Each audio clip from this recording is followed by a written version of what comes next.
Bapak, ibu-ibu, saudara-saudara kaum muslimin rahimakumullah. Sudah menjadi keyakinan dalam kehidupan kita bahwa segala yang ada permulaannya tentu akan ada penghabisannya. Setiap yang punya awal mesti akan punya akhir. Tidak ada keabadian dalam kehidupan dunia ini. Semuanya datang dan pergi silih berganti, berubah oleh pergeseran masa dan pertukaran waktu. Demikianlah kalau kita mau merenungi kehidupan dari alam di sekitar kita. Sejak dari kehidupan tumbuh-tumbuhan, binatang, sampai kepada kehidupan kita, makhluk bernama manusia. Lihatlah kita manusia misalnya.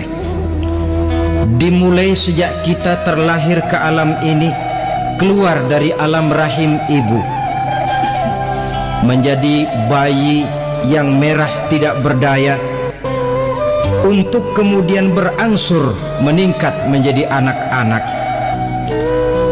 Dari kehidupan anak-anak berubah lagi kita menjadi remaja dengan segala keceriaan dan kelincahannya, dan dari masa remaja naik lagi kita memasuki usia dewasa,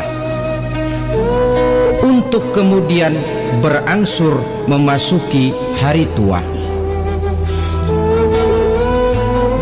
Lalu setelah kita memasuki hari tua, sehari, seminggu, sebulan, setahun, sampailah kita kepada batas waktu yang telah ditentukan oleh Allah, yang dinamakan ajal, dan bertemulah kita dengan yang disebut maut.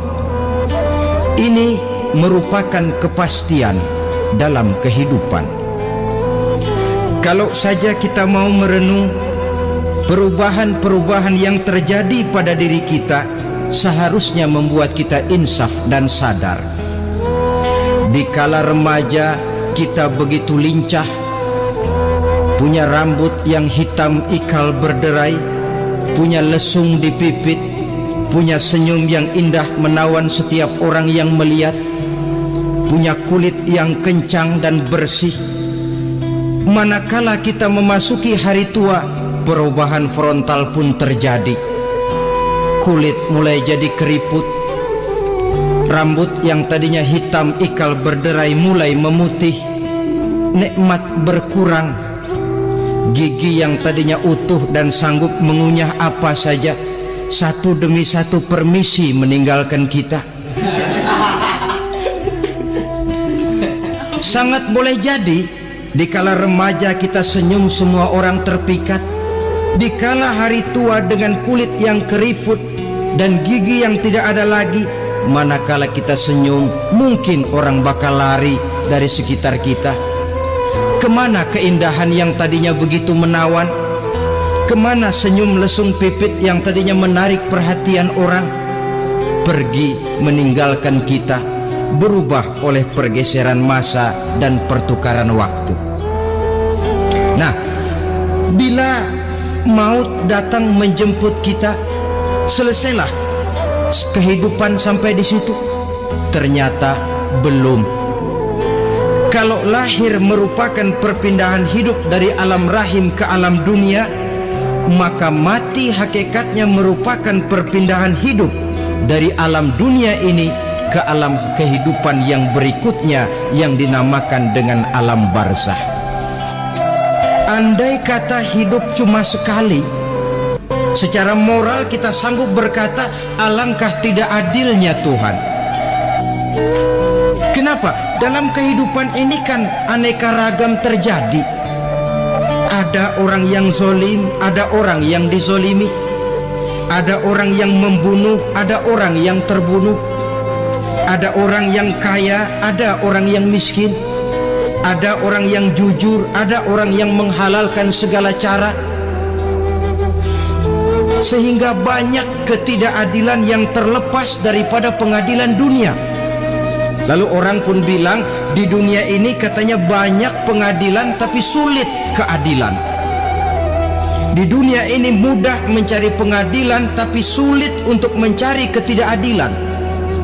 Andai kata hidup cuma sekali, tidak akan ada hidup sesudah hidup yang sekarang ini. Bagaimanakah nasib mereka yang lepas dari pengadilan dunia ini? Alangkah tidak adilnya Allah andai kata tidak ada kehidupan sesudah hidup yang sekarang.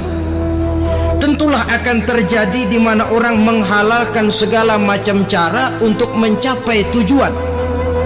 Yang penting kan saya kaya, yang penting kan saya punya jabatan dan kedudukan tinggi. Kalau perlu jilat atas, jilat atas. Kalau perlu sikut kiri kanan, sikut kiri kanan. Kalau perlu injak bawah, injak yang bawah.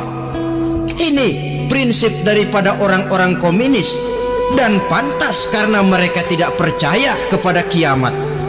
Pantas karena mereka tidak percaya akan adanya kehidupan sesudah hidup yang sekarang ini. Maka saya menghimbau kepada seluruhnya, kita sudah kadung menyepakati negara ini berdasarkan Pancasila. Kita sudah kadung konsensus bahwa PKI dengan seluruh ajarannya tidak punya hak hidup di bumi Pancasila yang kita cintai ini. Maka salah satu ajaran PKI tujuan menghalalkan cara. Kita orang Indonesia yang berbudi pekerti luhur, yang punya nilai budaya tinggi, janganlah sampai mencaci PKI, membubarkan PKI, mengutuhkan PKI, tapi dalam kehidupan sehari-hari prakteknya prinsip komunis kita pakai. Apa itu? Tujuan menghalalkan cara. Asal sudah tujuan tercapai, cara apapun saja halal. Itu pandangan hidup orang yang tidak percaya kepada adanya hari akhirat.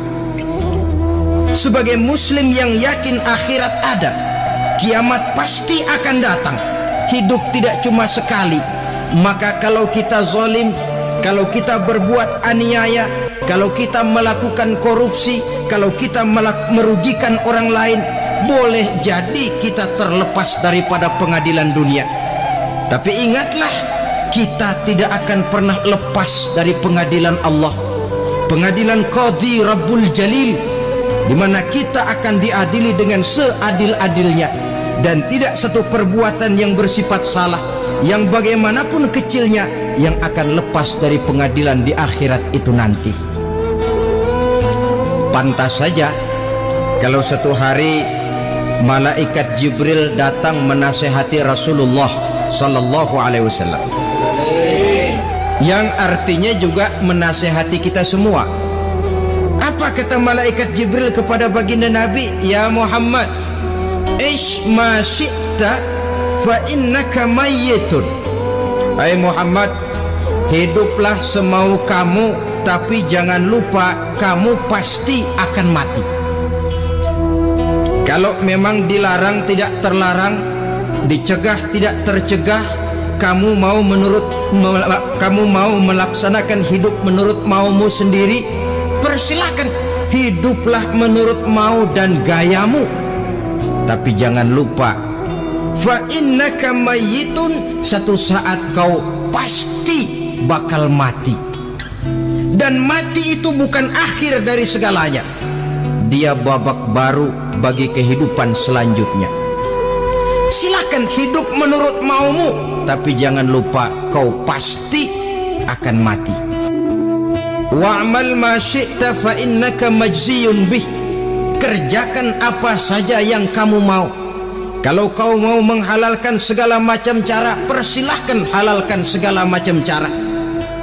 Tapi jangan lupa kau akan mendapat balasan dari seluruh amal perbuatanmu. Wa ahbib ma syi'ta fa innaka mufariquhu. Dan cintailah apa saja yang mau kau cintai. Kau cintai anak istrimu, silahkan. Kau cintai harta bendamu, tafadhal. Kau cintai tanah airmu, kau cintai pangkat dan jabatanmu, persilahkan. Tapi jangan lupa, fa innaka mufariquhu, kau pasti akan berpisah dan akan meninggalkan segala yang kau cintai itu. Apa artinya ini buat kita? Ternyata sesudah maut datang menjemput kita, ada kehidupan sesudah hidup yang sekarang ini. Ini yang mendorong kita untuk dalam kehidupan di dunia ini tidak melakukan prinsip saenake dewe,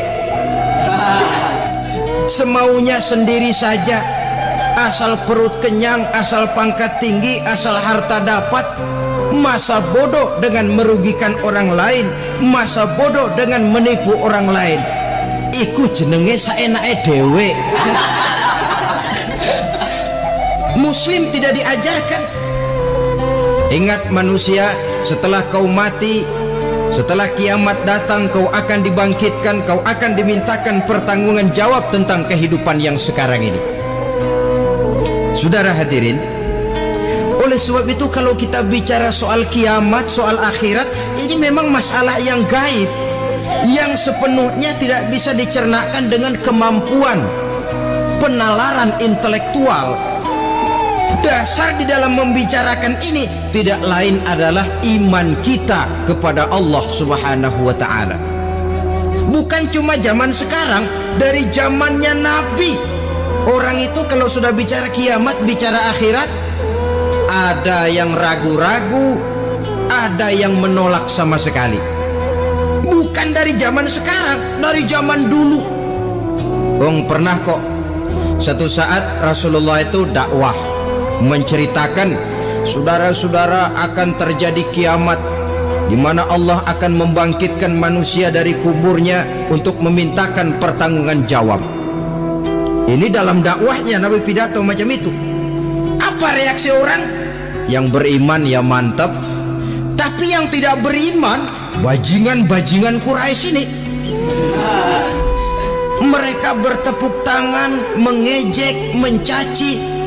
Malahan ini yang luar biasa, ada dua orang kafir namanya Ubay bin Ka'ab dan Al-As bin Wa'il. Mendengar pidato macam ini, mereka buru-buru pulang ke rumah. Ngapain? Ngambil pacul. Lalu berangkat nyari kuburan tua. Dia gali itu kuburan, tulang-tulangnya diangkut, dibawa ke depan Nabi. Ya Muhammad, tulang-tulang yang udah hancur begini, siapa yang bisa ngidupin lagi? Yang macam-macam aja kamu Muhammad, nggak rasional, nggak masuk akal. Allah menjawab. Apa kata Allah? وَضَرَبَ لَنَا مَثَلًا وَنَسِيَ خَلْقَهُ قَالَ مَنْ يُحْيِي الْعِظَامَ وَهِيَ رَمِيمٌ قُلْ يُحْيِيهَا الَّذِي أَنْشَأَهَا أَوَّلَ مَرَّةٍ وَهُوَ بِكُلِّ خَلْقٍ عَلِيمٌ. Mereka memberikan perumpamaan kepada kami, kata Allah. Mereka melupakan asal kejadiannya. Mereka bertanya, siapa yang sanggup menghidupkan tulang belulang yang sudah hancur kayak begini? Qul yuhyiha alladhi ansha'aha awwala marrah. Katakan kepada mereka Muhammad, yang akan menghidupkannya adalah Dia yang telah menciptakannya pertama kali dulu. Kalau Dia sanggup menciptakan, Dia tentu lebih sanggup lagi untuk mengembalikan reproduksi ciptaan itu sebagaimana semula. Yang paling kasihan yang ragu-ragu, akhirat itu ada apa enggak sih? Kiamat itu ada apa enggak sih? Lantaran ragu-ragu, terombang-ambing dia antara harapan dan putus asa, antara kenyataan dan idealisme. Ada yang buta sama sekali 100% terhadap keadaan-keadaan sesudah mati. Perhatian mereka hanya tercurah kepada kehidupan sebelum mati. Yang mereka perhatikan siang dan malam tidak lebih daripada urusan perut. Pergi pagi, pulang sore, peras keringat, banting tulang. Cuma soal makan, soal minum, soal pakaian, soal kendaraan, soal rumah tangga, soal anak, soal istri. Yang mereka pentingkan hanya soal-soal politik misalnya, ekonomi, pembangunan dan industri. Untuk soal-soal kayak begitu giat betul, habis seluruh waktu untuk memikirkan meningkatkan kebudayaan, politik, sosial, ekonomi. Kadang-kadang kurang tidur, kurang istirahat, berkeliaran ke sana kemari ke tempat yang jauh-jauh, sampai-sampai kadang-kadang terkena stres, penyakit darah tinggi, ginjal, lever, untuk memikirkan hal-hal yang semata-mata karena dunia saja. Lantas boleh jadi mereka mendapatkan kekayaan yang berlimpah ruah, mendapatkan kedudukan yang tinggi, nama yang semerbak, dikenal orang di barat dan di timur, di utara dan di selatan. Tetapi alangkah kecewanya mereka jikalau datang ajal menjemput nyawa, mati mereka meninggalkan harta yang banyak, nama yang masyhur. Mereka disebut dengan jasa-jasanya. Radio memberitakan, TV menyiarkan, koran-koran memuat.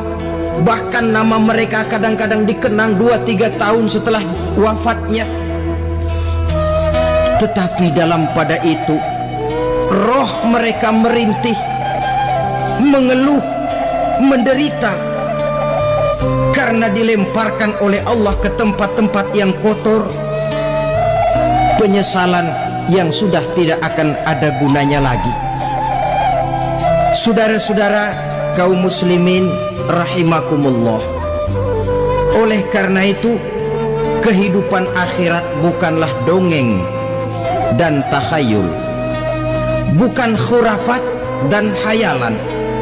Kehidupan akhirat, hari kiamat adalah kebenaran dan kepastian.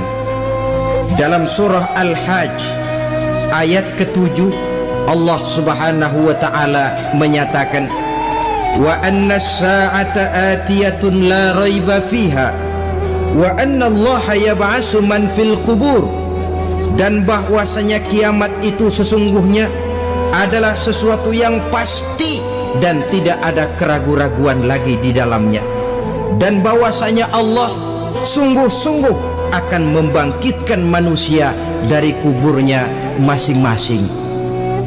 Nah, kalau kita sudah yakin kiamat sesuatu yang pasti adanya, akhirat sesuatu yang pasti adanya, dari mana pembicaraan tentang kiamat ini kita mulai? Tentu dari diri kita. Marilah kita mencoba melihat proses perjalanan hidup ini sampai kita memasuki kiamat. Hadirin, tidak ada makhluk secantik manusia. Tidak percaya? Pernah ke Ragunan? Nah, saudara masuk ke kebun binatang, segala macam makhluk ada di situ, ratusan macam jenis binatang. Bandingkan dengan saudara, kira-kira cakep mana?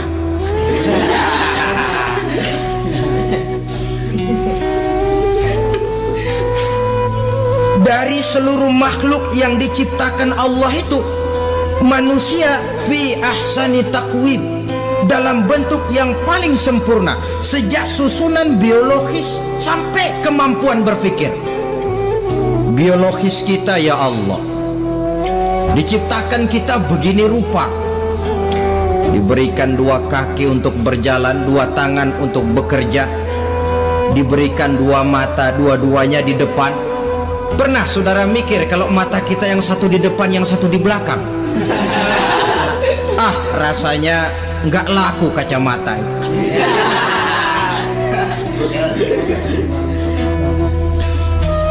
Diberikan hidung dengan 2 lubang, tahu betul Allah ke bawah lagi lubangnya. Coba pikir kalau lubang hidung kita menghadap ke atas. Aduh, kalau musim hujan repot jagain hidung. Laqad khalaqnal insana fi ahsani taqwim.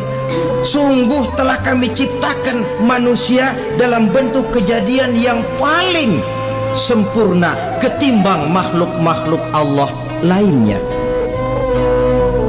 Nah, kesempurnaan manusia ini oleh karena hidupnya terdiri dari dua unsur pokok. Pertama unsur jasmani dan kedua unsur rohani, jasad dan roh. Jasad yang terlihat sekarang ini, potongan saudara yang ngejedok di depan saya ini jasad saudara.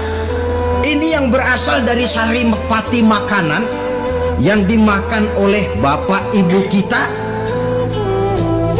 Lalu hasil kerjasama yang baik antara ibu dengan bapak, terwujudlah kita. Kalimat langsungnya, jasad ini berasal dari tanah yang tadi berubah dari bayi, remaja, dewasa, meningkat hari tua. Yang berubah itu jasmani kita. Kenapa? Karena jasmani itu materi, benda, daya tahannya terbatas. Dia berubah oleh pergeseran masa dan pertukaran waktu. Apa ada orang makin tua makin cakep? Jasmani oleh karena dia materi, dia berubah oleh pergeseran masa dan pertukaran waktu. Nah, yang menyebabkan jasmani itu bergerak karena ada roh di dalamnya. Ini yang menyebabkan kehidupan. Ini yang menjadi sumber kehidupan, pusat kesadaran dan pengertian dalam kehidupan manusia. Tanpa roh dalam diri kita, maka jasad kita. Pernah lihat orang mati? Nah, itu kalau orang mati, coba perhatikan. Apanya yang kurang? Kupingnya masih ada, tapi sudah tidak sanggup mendengar. Matanya masih lengkap, tapi tidak mampu melihat. Jangankan melihat, terbuka saja tidak. Mulutnya masih ada, tapi sudah tidak bicara lagi. Telinganya cukup, tapi sudah tidak sanggup mendengar. Kakinya lengkap, tapi tidak mampu lagi berjalan. Apa penyebabnya itu? Ternyata jasmani kita, jasad ini, manakala sudah ditinggalkan oleh roh, dia tidak akan bisa berdaya apa-apa, tidak mampu berjalan, tidak pula berbuat, tidak pula bekerja apapun saja. Saudara-saudara, dua-duanya punya kebutuhan. Jasmani ada kebutuhannya, rohani pun ada kebutuhannya. Jasmani yang jelas perlu makan, perlu minum, perlu tidur, perlu pakaian dan sebagainya. Nah, apabila saat berpisah datang, ajal sampai, berpisahlah roh dan jasad. Dan itulah yang dinamakan dengan maut. Jadi apa sih mati itu? Mati adalah berpisahnya roh dengan jasad. Sebab itu Islam sangat menganjurkan kita untuk banyak-banyak mengingat mati. Bagaimana caranya mengingat mati? Pertama, mati itu kan pasti. Kira-kira yang hadir di sini ada yang nggak mati nggak kira-kira? Nah. Semuanya bakal mati kan? Ya. Berani? Berani. Sekarang mau? Saudara, sebenarnya kalau kita merenung lebih jauh, orang itu tidak perlu takut mati. Walaupun tidak boleh terlalu berani menghadapi mati. Karena bagaimanapun takutnya kita kepada mati, toh dia pasti datang. Bagaimanapun beraninya kita mati, kalau belum ajal, ya tidak mati juga. Jadi muslim itu kan harus berani menghadapi hidup dan tidak takut menghadapi mati. Mati adalah sesuatu yang pasti. Muslim dianjurkan banyak-banyak mengingat mati dalam kehidupan.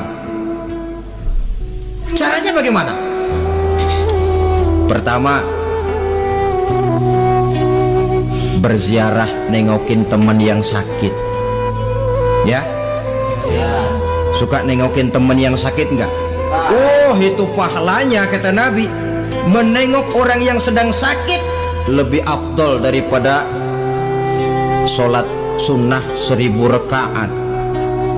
Apa pernah saudara sembahyang sunnah sampai 1000 rakaat? Nengokin orang sakit pahalanya lebih afdol daripada itu. Kenapa menengoki orang sakit mengingatkan kita kepada mati? Iya ya, ini teman saya yang kemarin segar banget, bercanda sama saya, ketawa sama-sama, sekarang terbaring tidak berdaya, hilang kemampuannya, hilang keceriaannya, sakit. Iya kalau sembuh, kalau ajar. Iya sekarang giliran dia kalau jatuh ke saya. Lalu menghibur teman dengan kata-kata yang enak, yang akan mendatangkan sugesti supaya dia cepat sembuh. Jangan nengokin orang sakit jujur. Sakit apa lu? Perut. Emang teman gua kemarin sakit begini mati. Wah, itu orang bisa jadi shock lantaran etika kita tidak akan sampai ke sana. Menjenguk orang sakit akan mengingatkan kita kepada mati. Apalagi ziarah kubur. Ada yang orang tuanya sudah meninggal? Nah, kalau ada, ya tidak bisa tiap hari, sekurang-kurangnya seminggu sekali. Jumat pagi misalnya ziarah kita ke kubur. Sehingga kalau kita masuk kubur kan ada etikanya. Assalamualaikum ya ahlal kubur wa inna insyaallahu bikum lahikun. Hai penduduk kubur, keselamatan bagi kamu dan kami yang masih hidup sekarang ini insyaallah pasti bakal nyusul kamu. Iya, yang kemarin gagah benar sekarang terbaring tanpa daya. Ini unggukan kuburannya. Yang kemarin ada sekarang sudah tidak ada. Kemana dia? Kami satu saat pasti akan begini. Ingat mati. Lalu apalagi yang bisa membuat kita ingat kepada mati? Mengawal jenazah. Bukankah sangat dianjurkan oleh agama? Bahkan kalau bisa sejak mengurusnya, memandikannya, mengkafankannya, menyolatkannya untuk kemudian mengantarnya ke kubur. Hari ini saya antar dia ke kubur, besok boleh jadi saya yang diantar orang. Hari ini saya solatkan dia, besok boleh jadi saya yang disolatkan orang. Hari ini saya masukkan dia ke liang lahat, besok mungkin giliran saya dimasukkan orang ke liang lahat. Ingat mati, tumbuh kesadaran. Lalu daya positifnya dalam kehidupan apa? Nah, saudara-saudara hadirin, orang yang mengingat mati bukan lantas menjadi lemah dalam kehidupan, menjadi putus asa, sedikit semangat, terbentur kesulitan, mudah frustasi. Bukan itu tujuannya kita diperintah mengingat mati. Jelasnya Islam menganjurkan kita untuk ada gunanya lagi. Masuk ke alam kubur, mendapat azab kubur sampai datangnya hari kiamat. Berapa lama di alam kubur ini? Menunggulah kita sampai datang saatnya kiamat. Nah, saudara-saudara, apa tanda-tanda hari kiamat? Kapan dia akan datang? Bagaimana hal ihwal manusia pada saat terjadi kiamat? Bagaimana alam ini? Bagaimana perhitungan di padang mahsyar? Insya Allah akan saya ungkapkan pada bagian kedua dari ceramah ini. Insya Allah kita akan lanjutkan pembicaraan ini sampai kepada terminal paling akhir, surga dan neraka. Inilah saja pertemuan kita pada kesempatan kali ini. Terima kasih banyak atas segala perhatian. Mohon maaf atas segala kekurangan. Wabillahi taufik wal hidayah. Wassalamualaikum warahmatullahi wabarakatuh.